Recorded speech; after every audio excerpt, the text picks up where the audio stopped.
ومن خلفهم ستة وغشيناهم فهم لا يبصرون وسواء عليهم أنذرتهم أم لم تنذرهم لا يؤمنون إنا جعلنا في إنما تنذر من اتبع ذكر خشي الرحمن بالغيب فبشره بمغفرة وأجر كريم إنا نحن نحيي الموتى ونكتب ما قدموا وآثارهم فكل شيء أحصيناه في إمام مبين. صدق الله العظيم. صدق الله. Takbir, takbir, takbir, takbir. Thank you very much. May Allah bless you. Go ahead. Thank you for you. And so you memorize, you review it this week, right? Alhamdulillah. Thank you very much, Isa. MashaAllah. We are very proud of you. Your father is taking a picture of you there. Okay, Alhamdulillah Rabbil Alameen. Thank you, Isa. May Allah bless you, inshallah. Inshallah, this is good to encourage the young people. We're going to open the questions. Yesterday, a brother asked me about clipping. Somebody make the shahada yesterday, and there is clipping here, clapping and the tasfiq we call it. So he said, this is permissible. Is that permissible? There is ayah in the Quran. This is question number one. Inshallah. The ayah, Allah described the practice of the mushrikeen before Islam and Jahiliyyah. Mike is not. Okay. Yeah, I think we come back to before the remove my mask. Doesn't make much difference. Okay. Much better. Okay. Alhamdulillah. So Allah said the clapping in Arabic, we call it tasdiyah. Tasdiyah. Make sada. Sada is echo. Making sada in Arabic this is the clip. This one. Tasfiq. So he said, Allah said in the Quran that the Jahiliyyah people, they used to do this. This is the answer for it. They used to do the tasdiyah as a form of worship. Be careful. Allah said this is haram to go to Kaaba and to do the tasdiyah as a form of worship. Instead of takbir, instead of tasbih, instead of talbiyah, they do the tasdiyah. So without doubt, this is haram. Doing the tasdiyah in the masjid with intention to encourage somebody as a form of communication, to tell the brother that what you did, shahada, is something that the people are happy. Has nothing to compare with the tasdiyah that Allah said in the Quran. Doesn't mean, of course, if we say takbir, tasbih, this is a good way, but you cannot compare.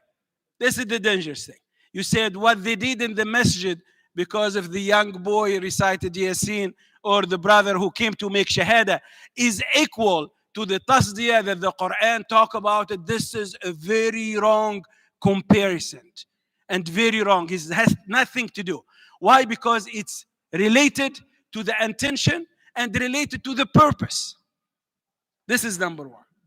If this is, of course, doesn't mean we make tasbih, alhamdulillah, we do takbir, we do tasbih, it's better, but we cannot say the tasdiyah clipping here is something haram in the masjid. You say, I lived somewhere, and he's, mashallah, may Allah reward him. But from ruling perspective, you have to have the same illah. What's the illah? The cause of the tahrim. What's the cause of the tahrim? It's worshipping Allah with the tasdiyah. If somebody come to the masjid and say, I'm going to start clipping, and this is haram, and this is the reason, the illah to tahrim is the same. Worshipping 1400 years ago Allah with this, coming to the masjid today, worshipping Allah with this, they have the same illah, so the same hukum will be applied. Haram. Have a different reason, cause.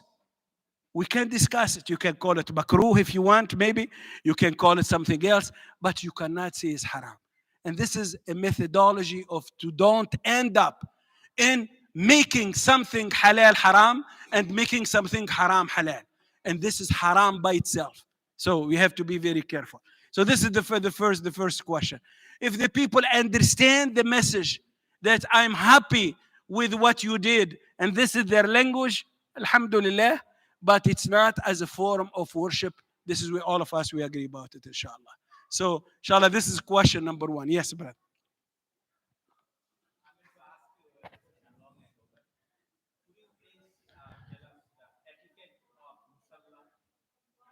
Adabul masjid. This is the etiquette. We call them the adab. Many adab. And the adab, of course, you go to the masjid in calmness. You go to the masjid. Let's see what's the makruh inside the masjid. What's it's better to don't do. One of the signs of the day of judgment is raising the voice in the masjid. Raising the voices for selling, for talking, for anything inside the masjid, it's without doubt is not accepted. So this is why do our best that if we have to talk about anything in the dunya, go outside, and we have a big, mashallah, Adam Center, we have a lot of rooms. So don't talk in the masjid, and sometimes inside after the janazah, and the people sitting here and laughing, and sometimes it's really from the basic manners that you don't do this inside the masjid. You cannot sell or talk about business inside the masjid. You cannot come to the masjid and you have something to hurt the musallin, smell.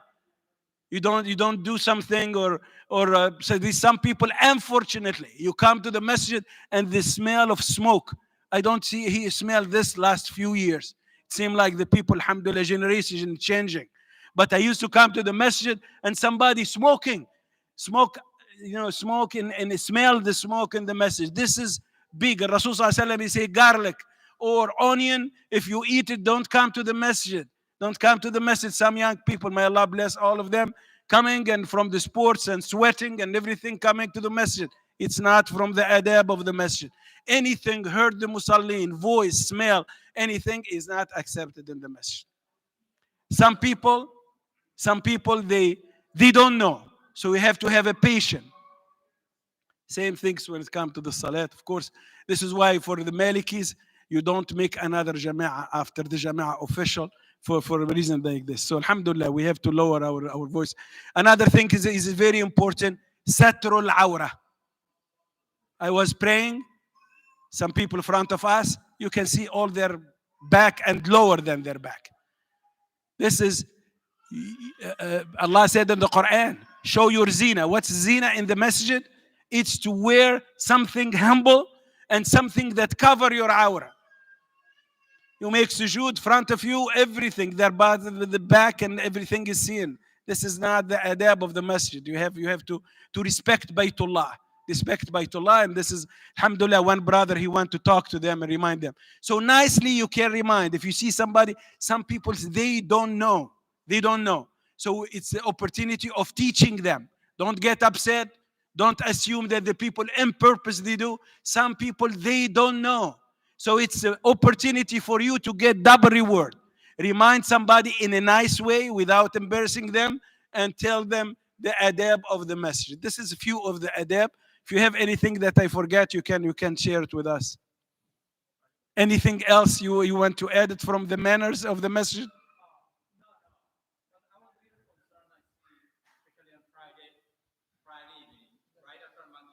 Uh-huh. Yes. Friday night is very, very, very. We have to work on it. Look, I agree. I saw your point. I agree 100%. But let's be patient a little bit. There is people. I know people come Friday night come from West Virginia here. I know people who coming from far away because they have no other place to see the Muslim community for their children. There is sisters. The only time is Friday night. But I agree with you 100%. We have to be more organized, especially in the gym. We have to have more people. I talk to the youth, inshallah, here, the youth coordinators, to do something about it. Alhamdulillah, it's something make you happy to see all these people coming Friday night.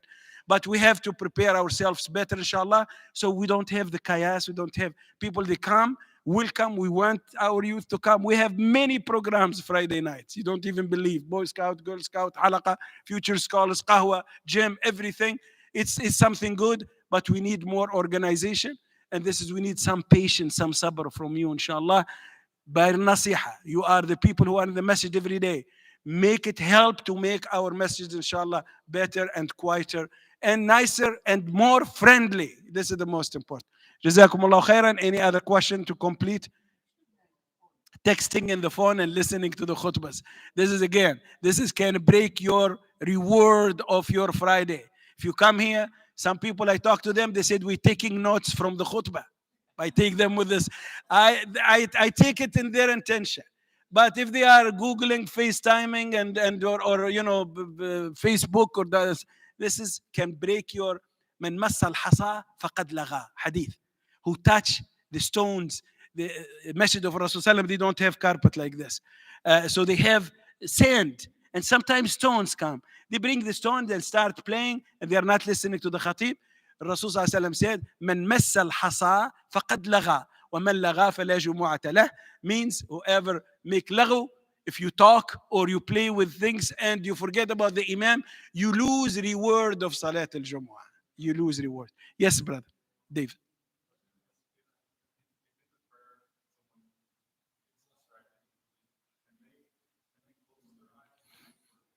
Especially if you have a lot of decoration in here. We came from a new masjid and they make carpet but less decoration. Our decoration is very, it will invite you, and people see a lot of images. People, they see, even, I'm not putting things in your mind. But without doubt, it's makruh to close your eyes. But if it's going to help you to concentrate, especially you have a lot of flowers and sometimes you see other things, it's permissible according to some scholars. If it's going to help me, or I look straight, I don't look down to the carpet. If it's closing the eyes is going to help you, it's permissible, even though without reason is makruh. This is the ruling about one, and then yes, go ahead, brother. Come.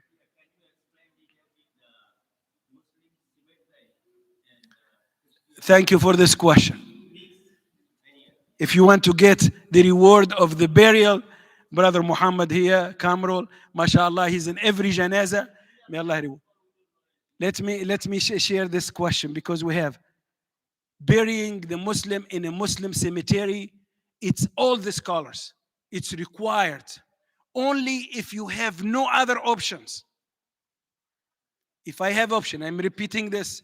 If you have an option to be buried in a Muslim cemetery, even if it's farther, you go to the father is better than burying in your Muslim person in a cemetery that it's mixed. You cannot bury somebody, with all respect to everybody, but the rulings here are very clear. Cannot be Muslim here surrounded with crosses, surrounded with shirk. How the malaika is going to come in this place? So please, for everybody, it's not about something close near me. The person that you put there, your father, your grandfather, whoever the person, is going maybe most probably hold you accountable. I want to be buried in places that are the Muslims there. Because Rasulullah, he taught us. This is why some of the Sahaba before the Hijrah, they've been buried in non-Muslim cemetery like Khadija radiallahu anha. They don't have options. After that, they have al-Baqiyah. Thousands of Sahabas are buried in the Baqiyah. This is a cemetery for the Muslims. So I'm not giving any things, but very important, even if it's farther, but to bury a person properly in a Muslim cemetery, without doubt, avoid, because it's here. And I bury my loved one in this, and keep the wasiyah clear, that if you don't want to be buried, let your people responsible for that. Tell them, I don't want to be buried surrounded with non-Muslims cemetery. I want to be in a Muslim cemetery. It's safer morally. It's better. It's better.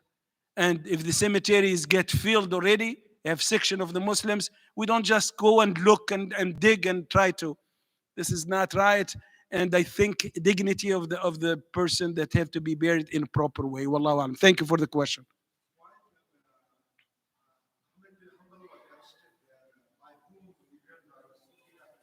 Ahmed ibn Hanbal radiallahu anhu, what? Rahimahullah.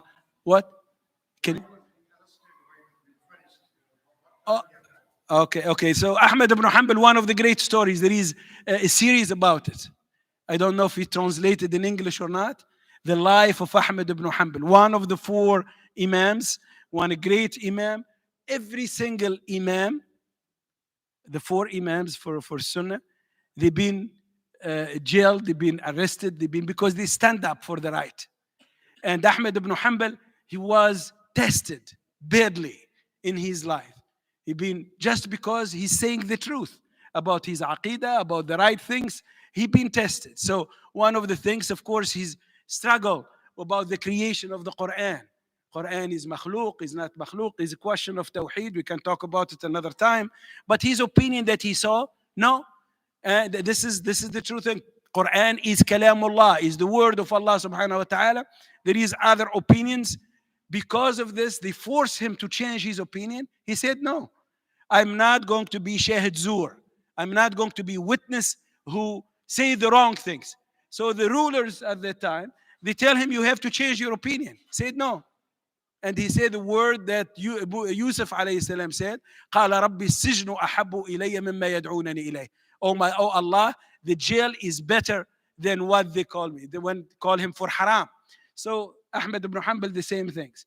He stand up, Imam Malik, the same things. All of the scholars, they stand up, they been tested. And Alhamdulillah Rabbil Alameen, Allah subhanahu wa ta'ala was with them. So it's a long story, and there is a very nice series, movie about the life of Ahmed ibn Hanbal in Arabic, but I think there is titles in English.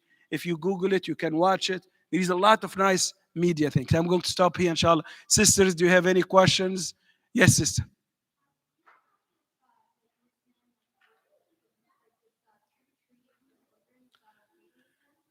If you can repeat it, the question. Teacher. Halloween street.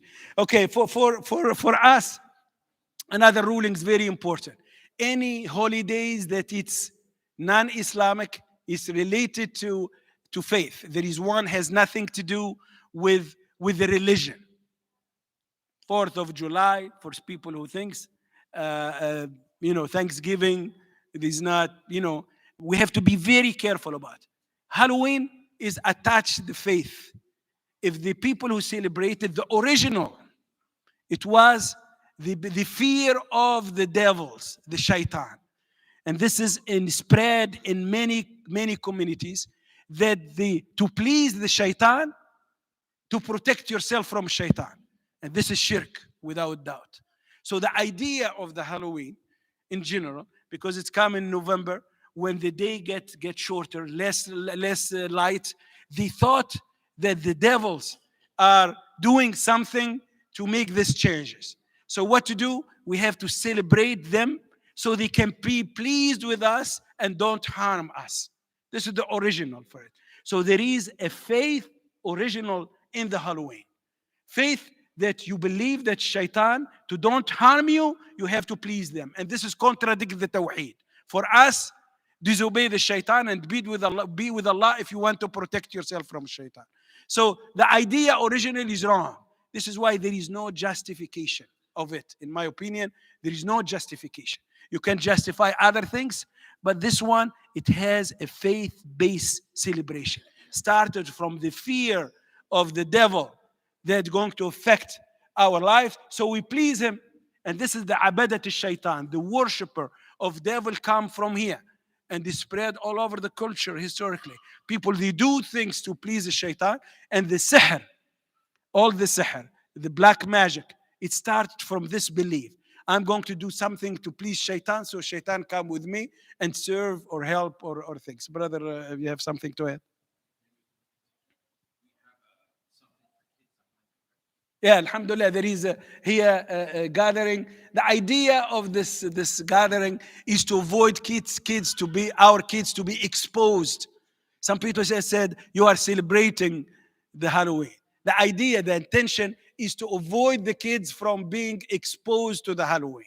So the idea is good, but we don't want it to become a celebration. So we have to be careful about it. We have to do something so the kids, they're not exposed and stay in your home, and the people who see all of this, oh, it's fun, and they started, you know. So the idea, the people who started many, many years ago, at least 20 years ago, they call it family night. The purpose is the kids, they're not exposed to the Halloween. And the shaitan sometimes may come through the celebration. We have to be very careful, inshallah, and to keep it, inshallah, for the purpose that we started with.